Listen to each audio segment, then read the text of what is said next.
It is week 10. It is week 11. It is the Thursday night recap. You can see I'm by myself. My guys, Wizzy and Ward, they're otherwise disposed. They were working. They have day jobs. So that just leaves me. And coming on soon in a little bit will be my guest tonight, Alonzo Tutson. We call him the pastor because all he does is preach the truth. But we've got so much to talk about across the area tonight.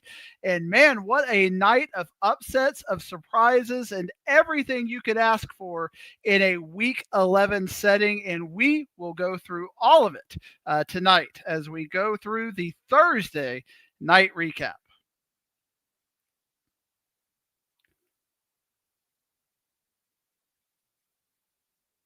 So we're going to start out with District 3 6A. Now with this, we're going to go a little bit of dump style here because we're just going to talk about each game. We got the standings. We got everything you could hope to imagine that AI could generate in about 10 minutes. North Crowley, they were down 6-0 at halftime. That was one of those scores that you look at it, you're like, is that right? I have no idea what's going on here. North Crowley took a little bit to get started, but was able to defeat Crowley 27-6. Mansfield with a big win, 55-41. And when you look at the standings, coming up next. Now you can see right here, we've got the top three seeds are going to be North Crowley, Mansfield, Lake Ridge, and Mansfield. But then you can see Boswell is 2-3, Crowley is 2-4, and Mansfield Legacy is 2-4. They are done. There's nothing else they can do. Boswell is basically playing straight up tomorrow against Lake Ridge. If they win, they're in. But with a three-way tie with Boswell, Crowley, and Mansfield Legacy, that tiebreaker is already determined. Crowley will advance at 3-7. They will end up making the playoffs if Boswell is not able to upset. And in my opinion, it would be an upset over Lake Ridge tomorrow.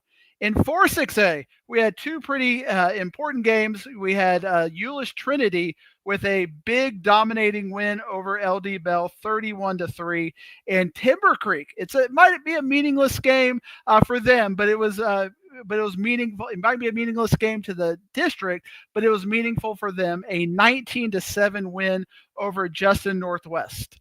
Now, when you kind of break down the standings here, we still got everything going on. We have LD Bell. They'll drop to 3-5. Keller Central tomorrow will be playing, and it's going to come down to Keller and Northwest Eaton. If Northwest Eaton is able to win that game and Keller Central loses to Carroll or loses to Byron Nelson, which newsflash, I think they will probably be a big underdog. Although ask Plano West about what I said about being big underdogs, at least for 3 quarters. That would create a 4-way tie at 3-5, which would ultimately be settled in point differential. And that game with Keller and Northwest Eaton would determine that point differential. So it's hard to tell what would end up happening in District 4-6A.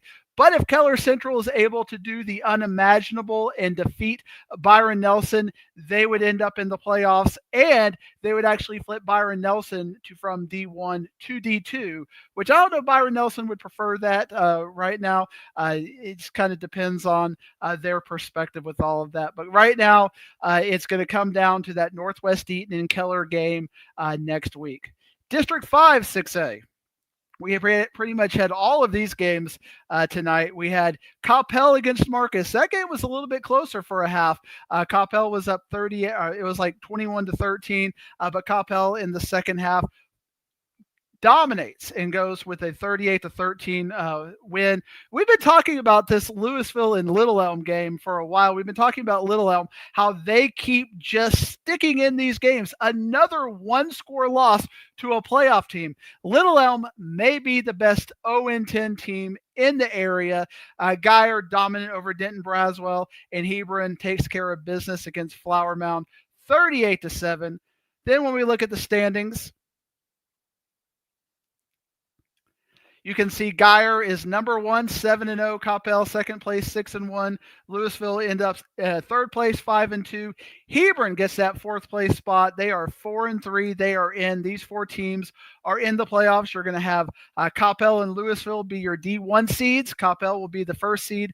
Louisville will be the second seed. And then in Division 2, you've got Denton Geyer as your D2 first seed, and you've got Hebron as your D2 second seed. And this district is done.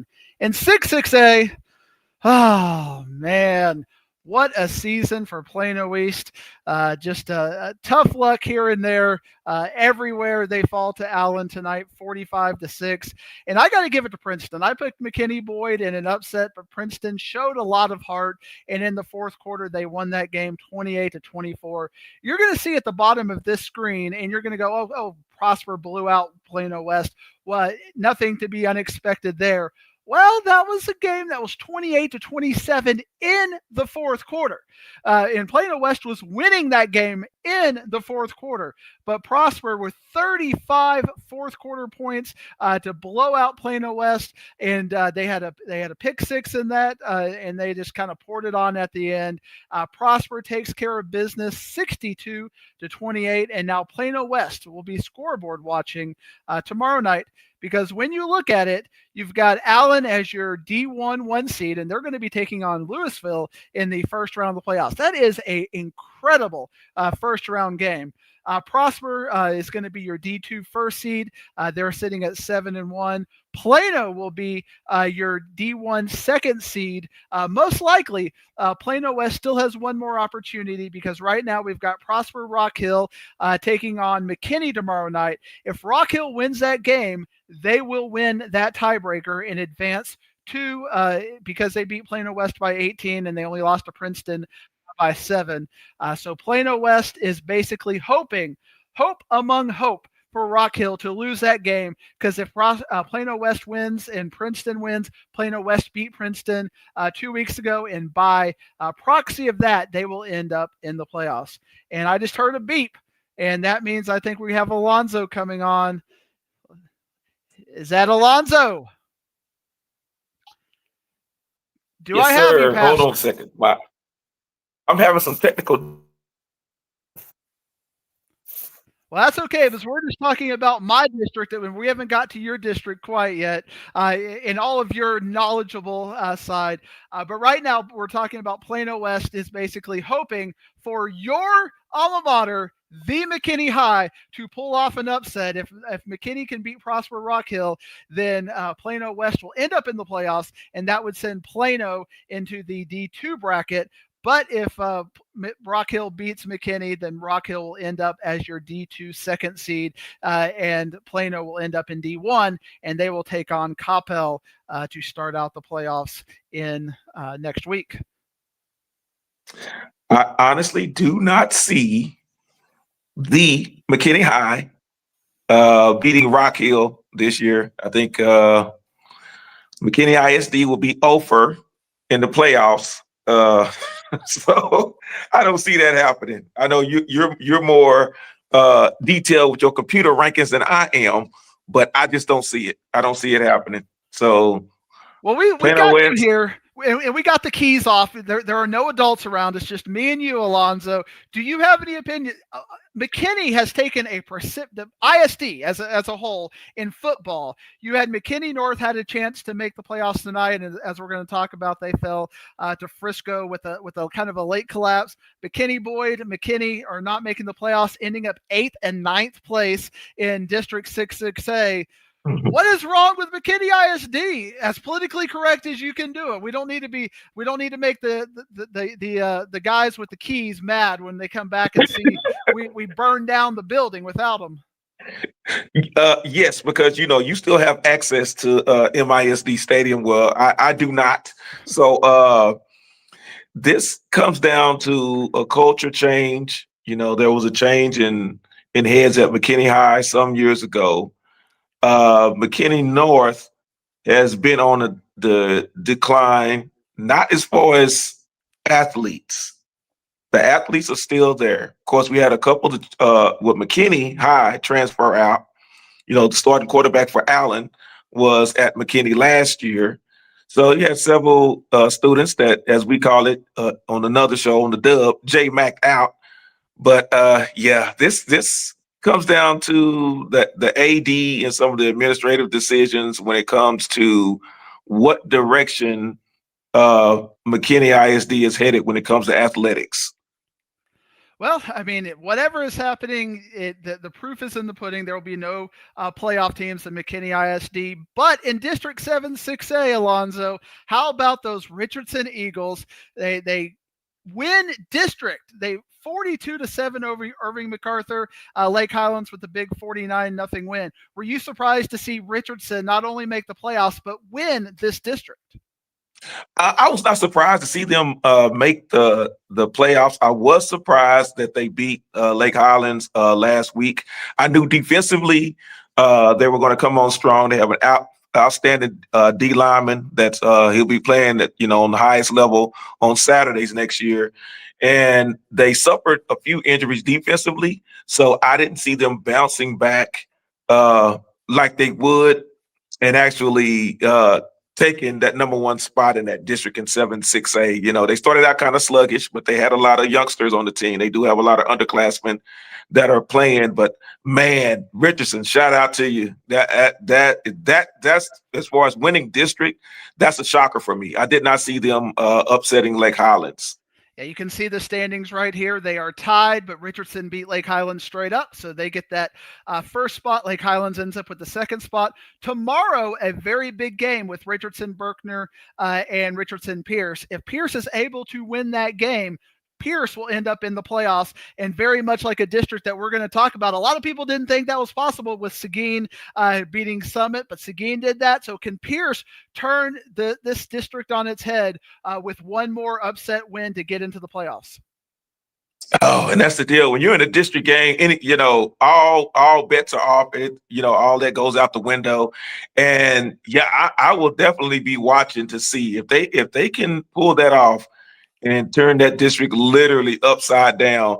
They're going to be one to be reckoned with going forward, especially going into the playoffs.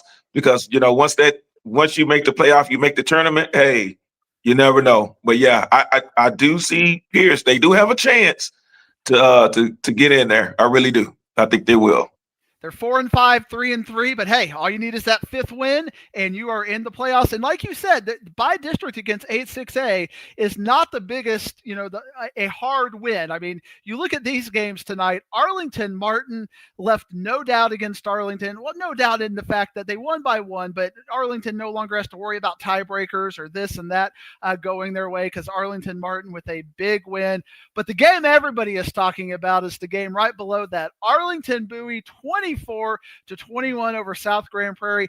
To me, that is surprising. I know a lot of people talked about Paper Tigers and South Grand Prairie being 9-0, but we've been talking about them. I know everybody's been kind of talking about it. It's a weak 9-0, and now I feel like they kind of got exposed against Arlington Bowie.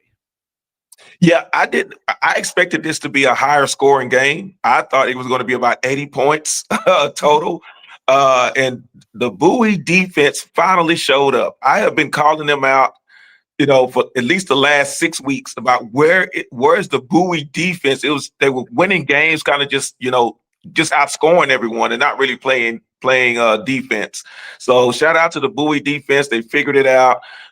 They shut South Grand Prairie's quarterback down. They really, they contained him all night long. He was flustered all night long. I was watching that game while I was at the Anna game. So yeah, they really came on strong. So if they can play the way they played tonight against South Grand Prairie defensively, because offensively we know they can score points. If they can play defensively, then they can make it out of round one. They can get to round two. I think the Alonzo of Arlington Bowie clipped me because if you heard the warm up this week, I railed on Bowie's defense. I said South Grand Prairie, they have the defensive playmakers, and what did Bowie do? They had the defensive playmakers tonight, completely shut down South Grand Prairie. We talked about Arlington needed a miracle as it was. They needed to beat Arlington Martin, and then they needed either Sam Houston or Grand Prairie to win that game. I called it a 1% likelihood. You can see right there, Haltom 48-0 over Sam Houston, Arlington Lamar 47-8 over Grand Prairie. That wasn't going to happen. And this district is done. There are the standings. Arlington Bowie, Your district champions 8-2, 7-0. South Grand Prairie falls just a little bit short, 8-1, 6-1. And then we don't even have to worry about a tiebreaker anymore. Arlington Lamar and Haltom both end up 4-3. And because Lamar beat Haltom, they go ahead and advance into that the next round. Lamar has been playing really good. I gave them grief when they lost to Plano West 15-14 on the very first week of the season. But they've stepped up, and Arlington Lamar, they lost a lot of transfers. I mean, you look at Duncanville, you look at Euless Trinity, some of their best players are over there right now. But talk about resilience for them to continue on with the players that they do have and make the playoffs. Yes, sir. We have a mutual buddy of ours, J-Mac. The moment he jumped off their bandwagon, they started winning. And I asked him if he was ready to get back on the bandwagon. So I think after this weekend, going into the playoffs, I think J-Mac is back on the bandwagon. So, yeah, shout out to those Vikings for turning it around.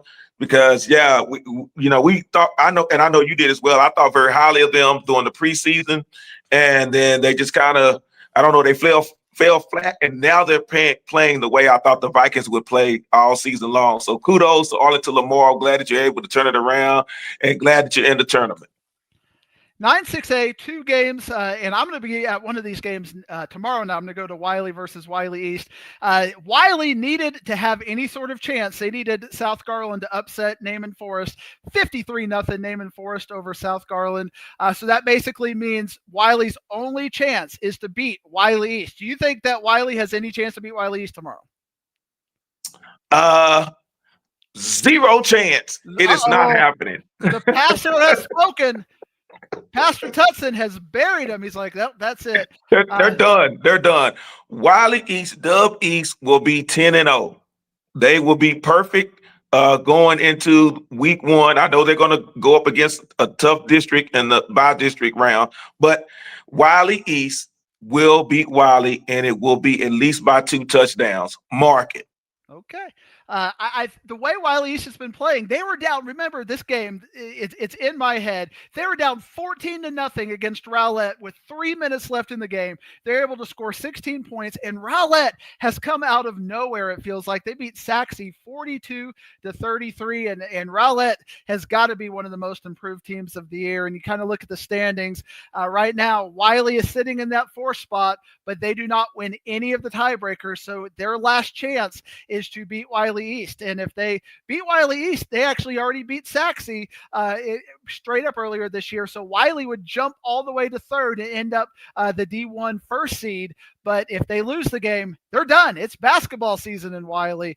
But it's going to be a tough go. And that's why it's going to be a rivalry feel, because Wiley East and Wiley do not like each other. And nothing is better than knocking your rival out of the playoffs completely. But for Wiley, nothing would be better than to put a 1 on Wiley East and make it to the playoffs. The playoffs start tomorrow night, and I'll be there for it. Yeah, I hate to say it, though, Wiley. Get your high tops, go ahead and dust off those Converse, because you will be doing layup drills after tomorrow night. And we will see if Wiley's can knock off a 10-6A power. And 40. Oh, I got clipped again. Coach Fleener just beating me up everywhere. He's saying, Diggs, I do not like all of the shade on our defense. We got a good defense. Held Rockwall Heath to 7 points in the first half. Did enough in the second half. And what can we talk about Javian Osborne? I mean, he was a dog again tonight. And when 40 goes, there is a legitimate chance when you start to break this down with 40 can win this region at this point. I mean, like who do you look at and just say, well, they can't beat him, because you got DeSoto, you got Longview. Certainly that's going to be hard, but they're going to have to play in the second round. So 40 is going to get a kind of a fast pass to the 4th round. And 40 is looking really, really good right now. 40, like it said right there, state semifinals is possible for 40. Absolutely. I don't like them against South Lake Carroll, Prosper, any of those teams out of Region 1, but 40, the way they're playing with Javian Osborne, could certainly get there. And now that gives Rockwall Heath a whole little bit of heartburn now, because they're going to get dropped, and they're going to get dropped behind, and they're going to be looking at Duncanville now in the second round instead of North Forney. I agree.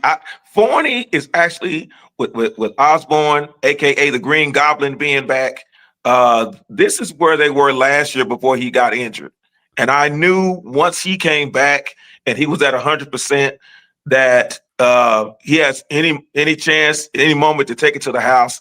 And they were just doing that RPO, and the quarterback would keep it sometimes and just run it because Heath was just focused on Osborne, and it was just too much to overcome.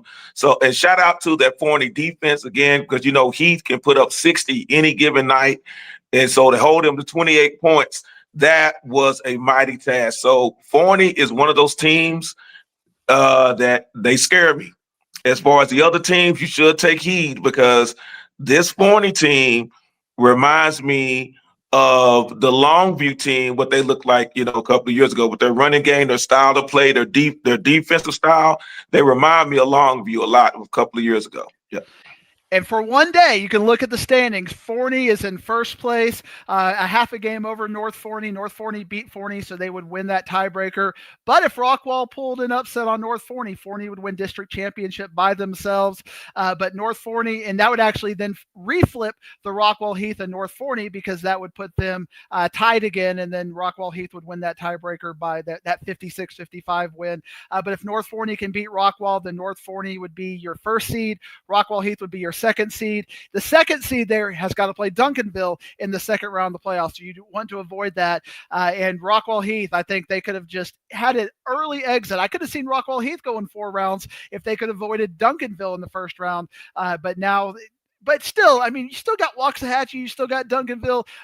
North Forney against Waxahachie in the second round is not going to be an easy game for either of them as well. No. And North Forney remembers that game last year where Waxahachie handled them. So I'm sure both teams will have a little bit of payback.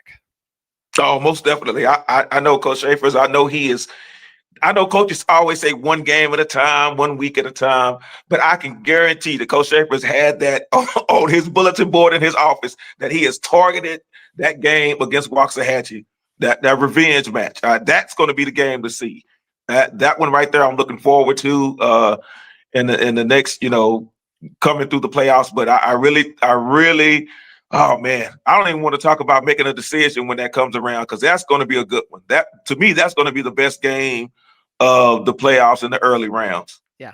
Now, to be clear, because there have been a couple of comments, so maybe I misspoke. I think the D1, the Region 1 team, South Lake, Carroll, Prosper, whoever comes out of Region 1, will be a favor over whoever comes out of Region 2, be it Longview, Forney, DeSoto. I mean, it could be any of those 4 teams. There's a lot of parity right now in Region 2, and I think you're going to see that in Division 1 and in Division 2, where there are legitimately 4 teams that could come out of the region in Division 1 or in Division 2. 11-6A went ahead and finished up tonight. Duncanville, we got a lot of donuts on the scoreboard, Alonzo. Cedar Hill, you get a donut. Skyline, you get a donut. Mesquite scored late to keep out of their donut. I heard that Sherrod Baker had 6 touchdowns in the first half. That kid, again, my MVP right now. DeSoto has been, ever since Sherrod Baker has stepped up, he has been the guy for DeSoto. He most definitely is. And I've already knighted him. He is not Sherrod anymore. He is Sir Rod. He has been knighted. He has taken that team on his back. I know we were a little bit worried, and I kind of I had written the DeSoto off, especially beginning of the season and the way they were. Ooh, man, going to Georgia and getting a 70-piece put on them. But Sir Rod has really taken that team on his back. He is the MVP not only of DeSoto, he is the MVP of that district. He is the man. He's the man. Absolutely. You look at the district, you got the 3-way tie, Waxahachie, Duncanville, DeSoto, all ended up at 6-1. But because of the tiebreaker, Duncanville ends up first, DeSoto ends up second, Waxahachie ends up third, despite the fact that they beat each other. And then Cedar Hill ends up fourth place. And we got the 12-6A ended up done tonight. Killeen Harker Heights, Waco Midway, Shoemaker ended up was the team that was out. So you got Temple and Copperas Cove all made it. And we're going to have some road trips in week 1 with 11-6A and 12-6A. It seems so weird that Waxahachie has got to take a road trip. They won this district. They are part of the district champions, and they get a road game in the first week. Yeah, that's their reward. That's the crazy thing, though. But you know what? Diggle Smack, you have been talking about parity at least for the last 4 to 5 years. You got it. So when a district champ has to take a road trip, you're talking about parities in these districts. I don't know if the UIL heard you and the officials decided to, hey, we want to have these stadiums packed during the playoff games and going into AT&T Stadium. But yeah, that's a. But you know what? I'll go ahead and call it. Waxahachie will take that road trip and they will come back with the victory. They'll come back with the W, and of course they'll go deep, and we'll see them again playing North Forney. Now, Alonzo, I got to know what you did to Aaron. You're our good buddy Aaron. I mean, look at what Aledo has done. This is the third straight 70-point victory that they've had over we talked about Coach Beatty, like he's got things figured out. You know, he may get Denton on the right track. That's 77-0, Alonzo. That is wild. You know what? With Aaron, the real thing was for me was I guess he was upset because I did pick Richland to beat them. He probably used that as bulletin board material. It was just based upon last year, Richland's team took Aledo to the brink. You know, they had to go into overtime to pull that off. And I was thinking that Richland had a lot of their players coming back, a lot of their sub-varsity players that have stepped up and playing well. And since that game, like I said, I have to eat crow. I put my foot in my mouth. I didn't think that Aledo's offense I knew defensively, you know, they have a great defense every year, but I thought their offense was not going to be what it was. They had questions at quarterback at the beginning of the season. And so now they figured it out, man. So Aledo, you may see them in Jerry World. You got the standings there. You can see it. And Aledo, if you didn't hear the breaking news across the internet, Aledo has a 6A number, so this is their last time in Division I. But right now, they are pretty much a clear state championship team. They're going to get number 13 on us, Alonzo. But really, the way that this district, the way it's going, I don't see anybody. And we'll get to kind of why I think there's really no chance there. Still a chance for Birdville. If Birdville is I love these hypotheticals. If Birdville can beat Denton Ryan, and Granbury can beat Brewer, well, we can flip that. None of that's happening, but it's a nice hypothetical. Triple Tech, big win over Northside. The big games are going to be tomorrow in this district. Arlington Heights and Pascal, and Saginaw against Chisholm Trail will be the two games that will determine District 4 5A. So you'll have to listen to us tomorrow night to figure out what is going on there. And probably a couple of the games we got to talk about, Alonzo, are on the screen right there. What about McKinney North? I got to give McKinney North some credit. I mean, it's been a tough season. They came up to play. They came out big underdogs in this game. They were up a couple of scores at a couple of points in this game, but still Frisco just too much offense, a big 48-45. But the more important game is right below that, Lone Star versus Reedy. Reedy's quarterback broke his collarbone like early second quarter and was pretty much out of words. Their second quarterback went down, and still they almost won this game. They had a 2-point conversion with 50 seconds left that if they would have got that 2-point conversion, they would have made it to overtime. To me, Alonzo, Lone Star has been one of the biggest disappointments the last 3 weeks when they've had to actually play real teams in Wakeland and Reedy that I don't know if they're going to get past the second round at this point. Yeah, I don't know. The little Dacks are not playing like they should. I don't know if they had one too many patty melts at their Whataburger. I don't know what's going on.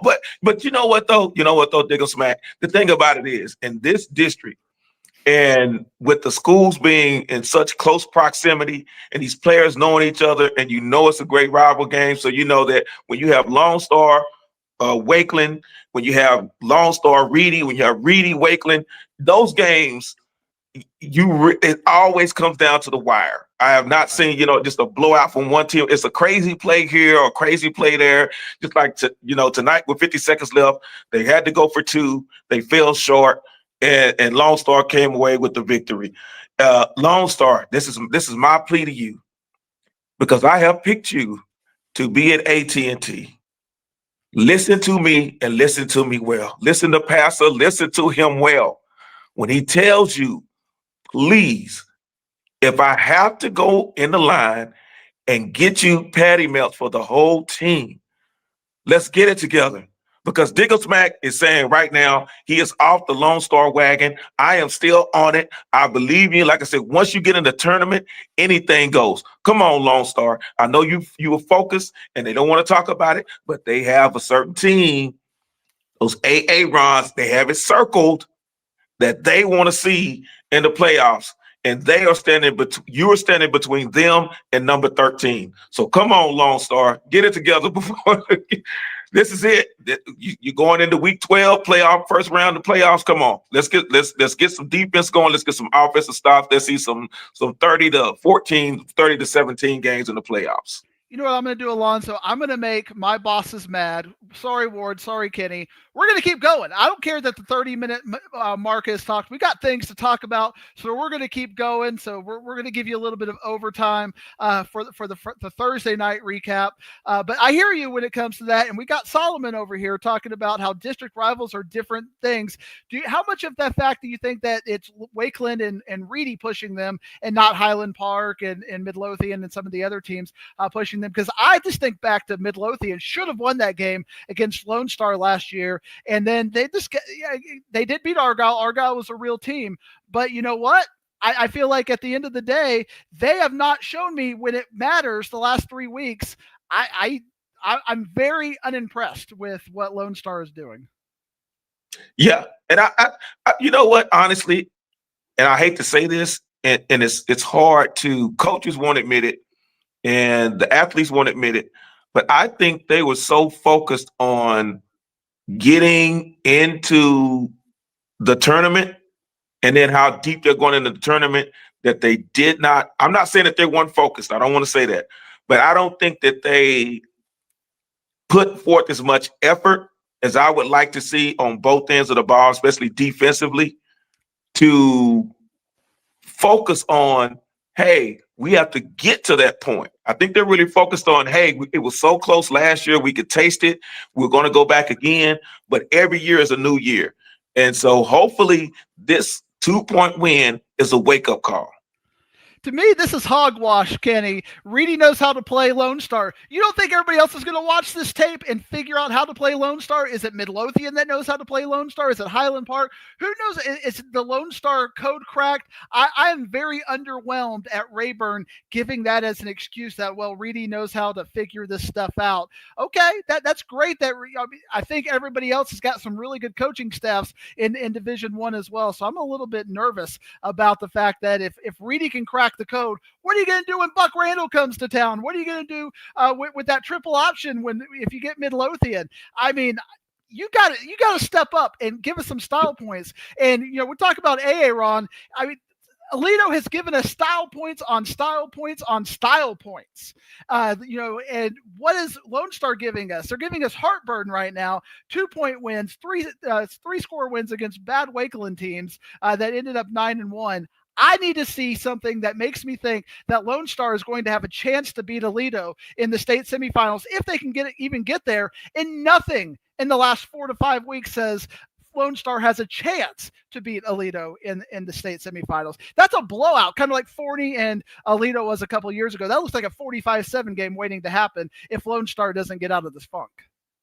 I agree. And the thing about it is, tonight they were in the comfort of the Star. They were indoors. What's going to happen as we get into more inclement weather and they have to go outdoors and play? Come on, Lone Star. Come on, Lone Star.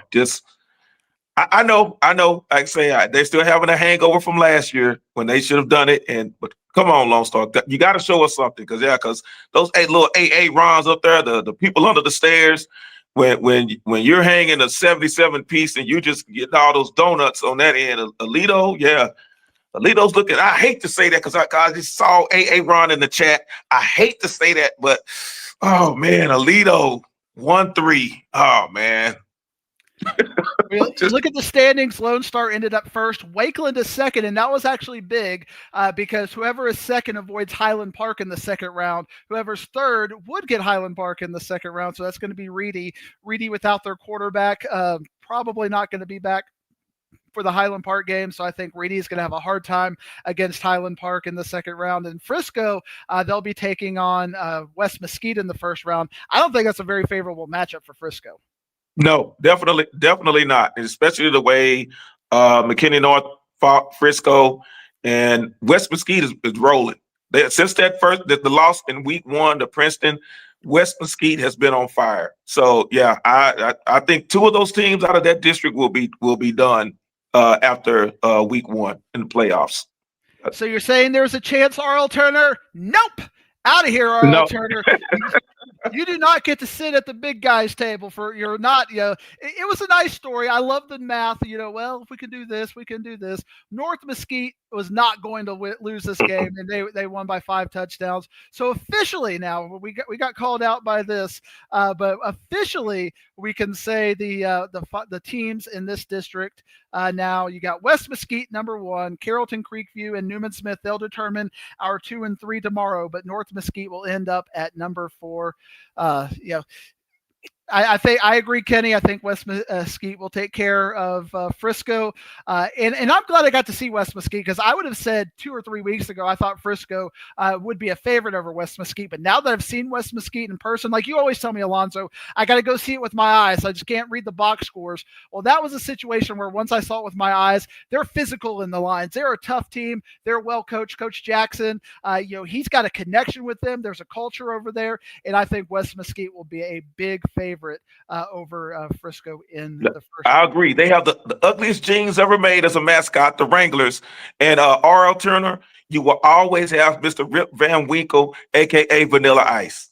So Vanilla Ice is an alum, so you'll always have that. So you don't have the playoffs. You can probably 2033, you could probably make the playoffs if you move down doing realignment that year. But sorry, R.L. Turner. Now, this is an important game for you. Everybody's starting to talk about, how are you going to get an hour out of this? That's because we could probably talk about this for the next 15 minutes, because Arlington Seguin defeats Mansfield Summit 23-22, which completely flips this district upside down. You had Timberview with the week off basically locked into that number 4 seed, and now, as you can see with the magic of the telestrator right here, they are now the number 2 seed. So they get a home game against a little team from Texhomaland in the Anna Coyotes. What is your early take about Anna having to go south all the way across the regional borders over to play Timberview? I think nobody's got to, I don't even think a lot of people even consider this a hypothetical. So now that it's real, we got Alonzo's first take on this. I have said this for the last month, and I was very vocal about it the other night. This game scares me. This matchup scares me. This will be the best matchup between District 3 and District 4, 5A, D2. That right there, man, I hate it. You know how I love CU. I'm not gonna go against them, but this would be their toughest first round matchup since that game when they played Wilma Hutchins a couple of years ago and they went on to win state. This is the matchup that I have feared, and I know that man, when I saw the score and I knew once Seguin, the big backs jumped out on Summit. I call them the big backs. They are Seguin. You're finally playing the way I thought you would play, and you had to do it tonight. But they come away with the 1 point victory. Summit made a game out of it, but trying to come back there, in the last minutes. But man, I hate this matchup. I really do. Shout out to those Timberview, the Wolves only. CU, you got your work cut out for you. A lot of game film. I know they had a few scouts out there because I didn't see a few of the coaching staff at the Anna game tonight. So I knew they were at the Seguin game, and I knew they had been going and watching Timberview play. So shout out to Seguin to come back and pull it off, because some of us, like myself, we had written you off as far as coming back, because they want to slide there. They were kind of a roller coaster ride throughout the season, but they did enough to get in. So shout out to Seguin. And Summit, I don't know. Hopefully we can figure it out, and we'll see you again next year. But yeah, man, this standing is tough. Tough. Now, while we're here, you talked that you gave a lot of platitudes to Arlington Seguin.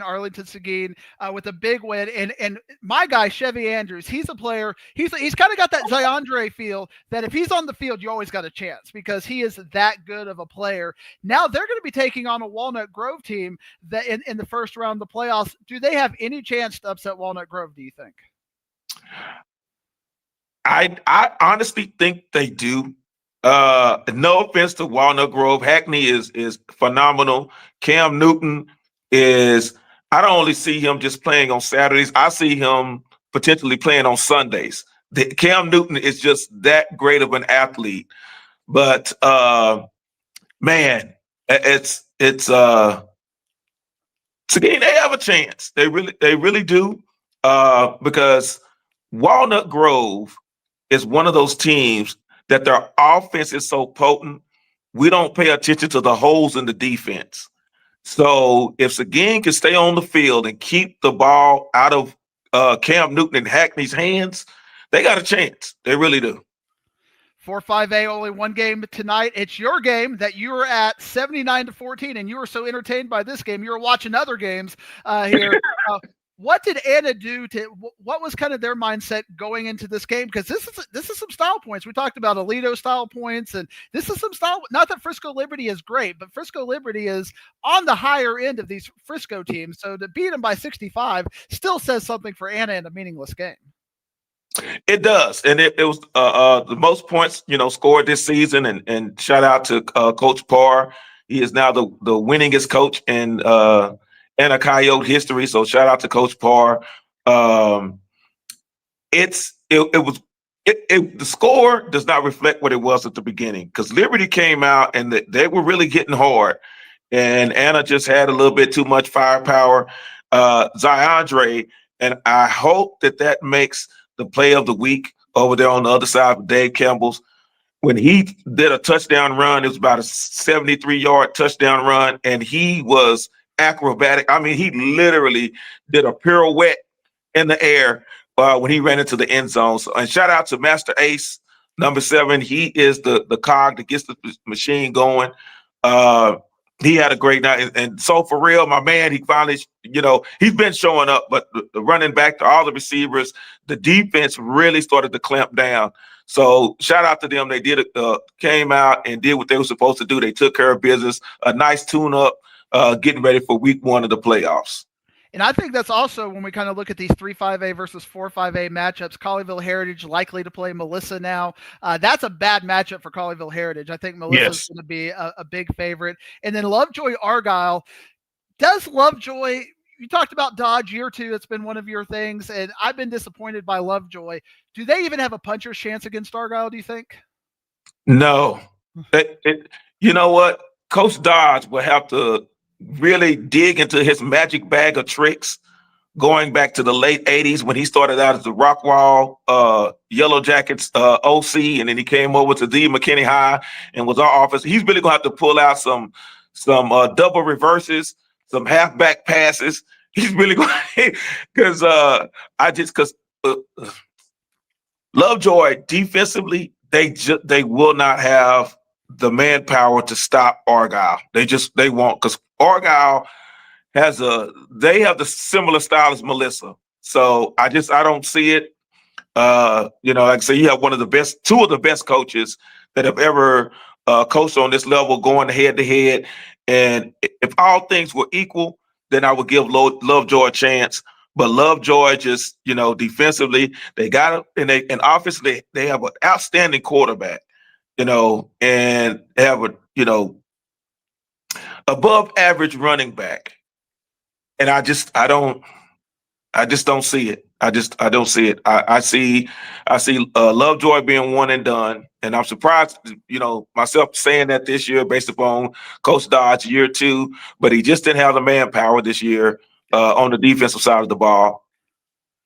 But still, the heart that they played against Walnut Grove, only losing that game by 3, kind of gives me a little bit of pause, because I think, you talk about Walnut Grove and Argyle, that would kind of be a lot of people's coin flip kind of a games. So if Lovejoy could give us that level of effort against Argyle, I think that game could be a little bit closer, but Argyle definitely deserves to be the favorite.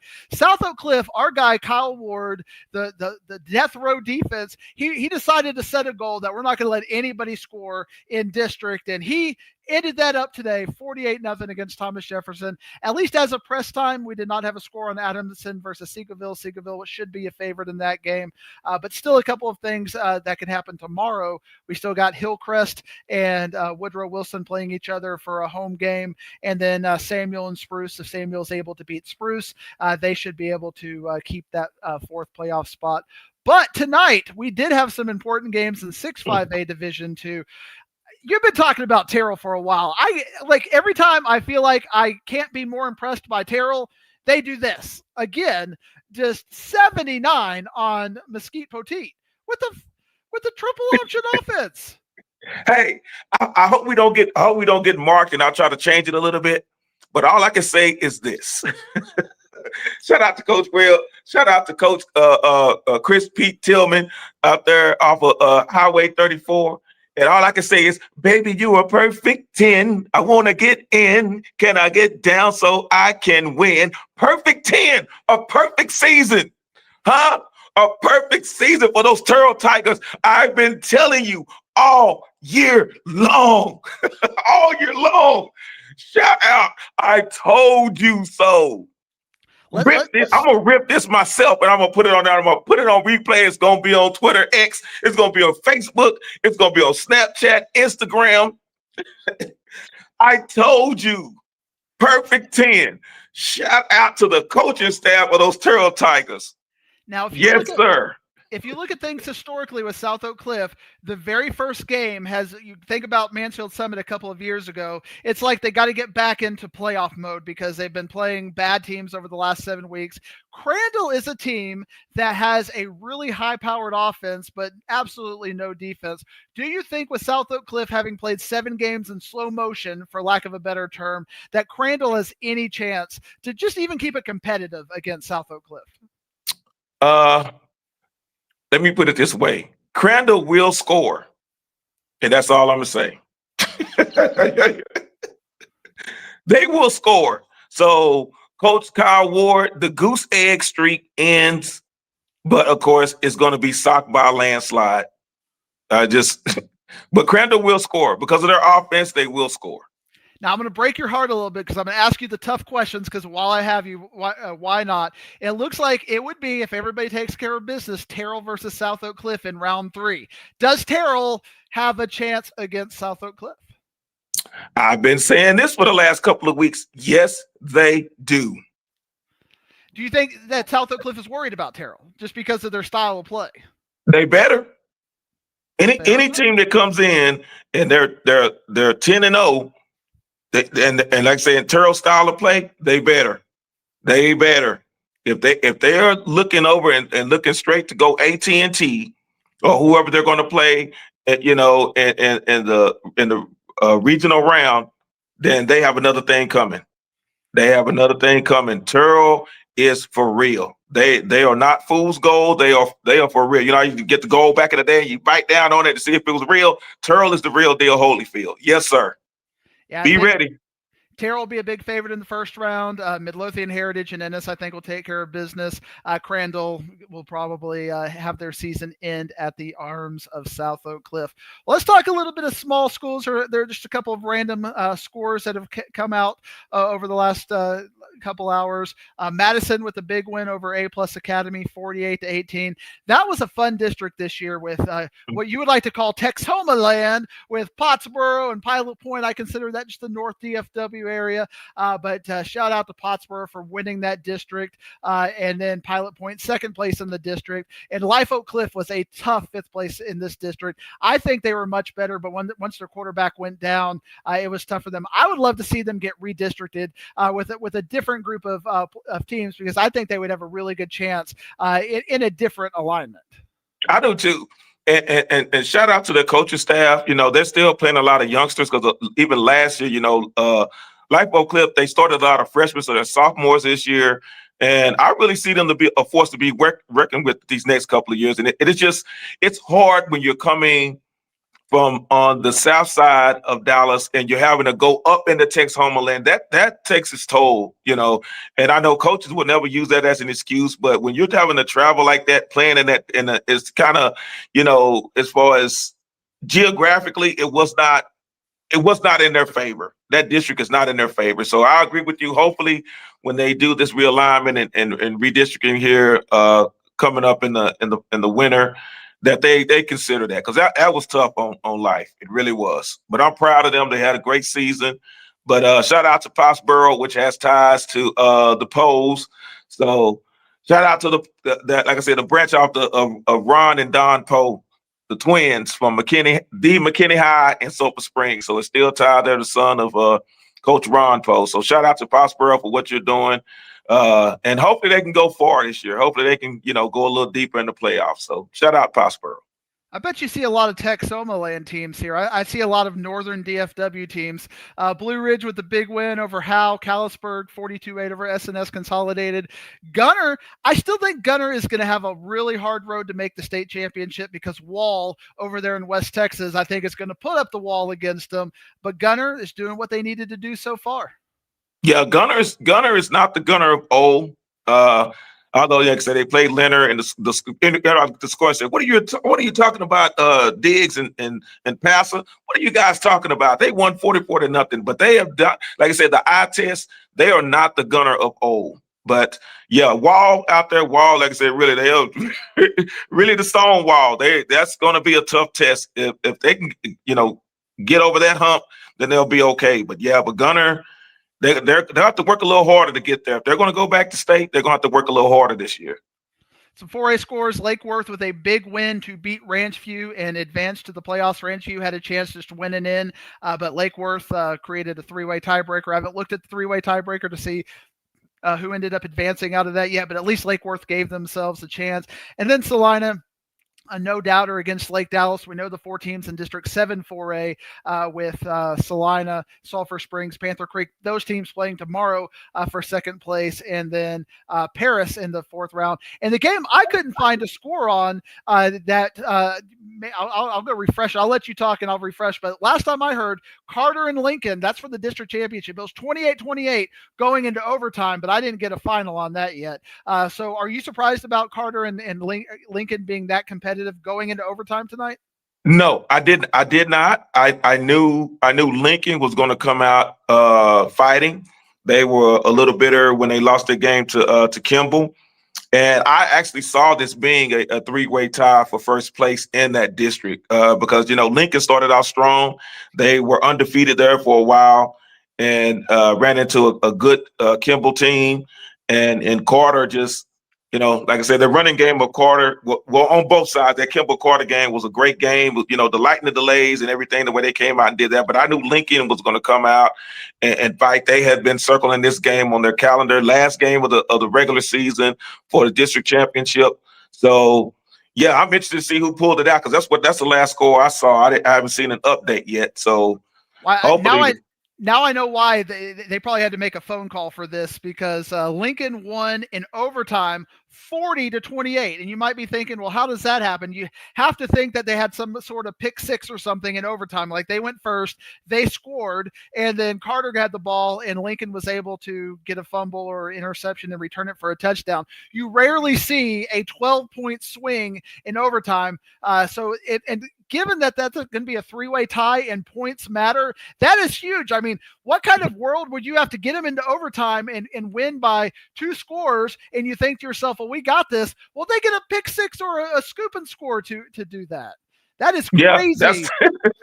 Yeah, that's one of those things that you would very rarely see, like a balk to win the World Series, walk-off balk.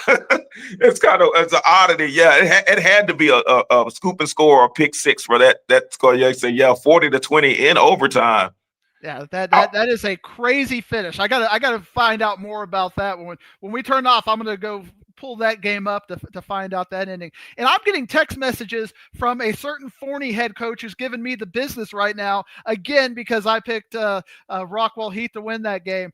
Good for you, Coach Fleener. We're proud of you. Your old school Allen already broke my heart tonight as well. But come on, we got to see some defensive consistency out of you, Coach. But again, I gave you your props. Go back and rewind 30 minutes. We talked about how you have a chance to make it to the state semifinals. So what can you do there? And the team I think that is on the rise up are this Glen Rose team, the Tigers, 43-20 over Dunbar. They have come out of nowhere.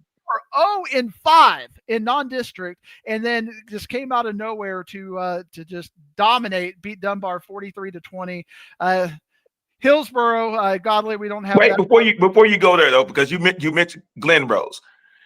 I don't know if you remember, but when they were playing Alvarado, and everyone laughed and said, "Why are we focused on Glen Rose, who had not won a game?" And I'm like, when it comes to Glen Rose, I'm like, don't look at the record. All you need to do is get in the tournament. I knew they were going to be a tough team, and it's showing. So shout out to Glen Rose. Glen Rose may be a team that we're looking at, and they say, how did they get to the semifinals? And they started out 0-5. I know we got to wrap up, but I wanted to hit that. I have been talking about Glen Rose. So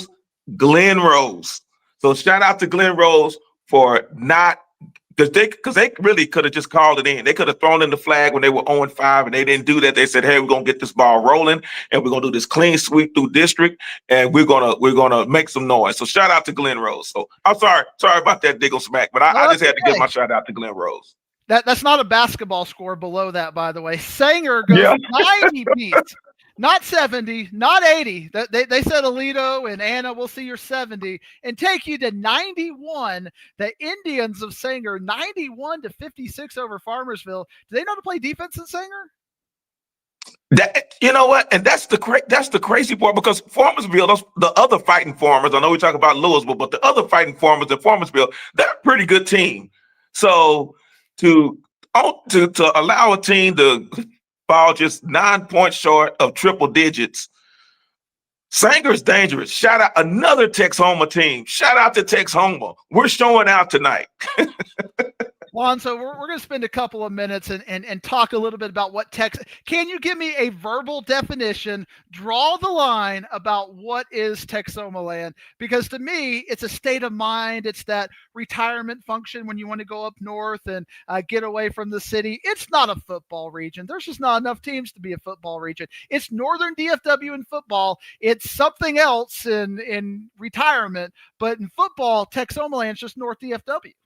But wait a minute. See, this is, I listen to you and the Wizard on Digging from Wisdom, and you laughed at me when I was talking about Wichita Falls, but yet you have Wichita Falls, City View, and you said you were going to adopt them into the DFW region. You guys are like Pac-Man. You just see something and you just want to gobble it up and try to use it as power pellets. You cannot do that. Texhoma is a region. It has been proven that, shout out to Ashley Pickle on Dave Campbell's. She has done her region. It is a region. It has enough teams. You guys just don't want to talk about it. We even talked about Pottsboro and Pilot Point tonight. We talked about Wichita Falls. Anything that is north, I say again, of Throckmorton Creek. So you have even Salina, which runs parallel to CU, is also Texhoma. It is a region. How can we have a one county region? We got Ace over here who's made some really good, wise comments tonight talking about this grace. We can't have okay, Ace, give me your 6A Texhoma rankings. You can't do it because Texhoma's not real. So at the end of the day, I got to have 6A teams, 5A teams, 4A teams. I got to look at it to be able to call it a region. Texhoma is just a subsection of the DFW Metroplex. But You're just Alonzo, trying to. You want to claim. You want to claim it, and you guys only want to claim the teams when they are winning. So next year, when we come back and revisit this, you'll try to include Denison, which is right there on the border. You'll try to include Denison and the DFW region, knowing they are right on the cusp of the Red River. And they will be in the playoffs next year. Denison will be in the playoffs, and you will try to claim them just like you try to claim City View and Wichita Falls, and you laughed at me in my rankings. So no, sir. Stay down there where you are. You will cover all of that region. You have plenty of teams to cover in DFW. We are Texhoma. Most of you, and I'll define it this way: most of your Texhoma teams are one high school teams. The whole town shuts down. Most of them, you're gonna have a Dairy Queen. You're gonna find a Dairy Queen in the majority of these Texhoma schools. So that if you want to define something that way, define it by a Dairy Queen. So yes, Wizard, you are correct because he's been saying Texhoma. You keep trying to say North DFW, and no, dig 'em smack. Texhoma is a real region defined by if you are north of Throckmorton Creek, you are Texhoma land. If you're along Highway 82, you are Texhoma land. That is if you are covered by KXII, you are Texhoma land. Period. I It's will not let going to change. Alonzo have the last word. Thank you for tuning in to the Thursday night recap. Hope I didn't make the Wizzy mad because Alonzo, you slayed it, my friend. You were amazing. Thank you for joining us tonight on the Thursday night recap. And we still got to do this again tomorrow because we still got about half the area games still to go. So thank you for tuning in to the Thursday night recap for Inside High School Sports for the great Alonzo Tutson. I'm the Professor Matt Diggs. We'll see you. Appreciate you, Dig 'em smack. Take care, my friend. See you soon.